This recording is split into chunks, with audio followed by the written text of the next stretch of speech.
ultrasound guided lab assisted microwave ablation. You can see there we are firing the fibroid. This is the antenna. Okay, start. Start. So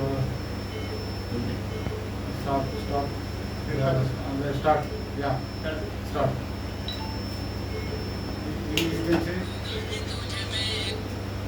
Now it's a microwave technology. We are cooking the fibroid, the layman language. We are giving energy, firing. So microwave mechanism of oscillation of ions that separate H2 and water, so that will increase the heat and cell necrosis, cell death. Okay? So this will stop. Students are not doing that.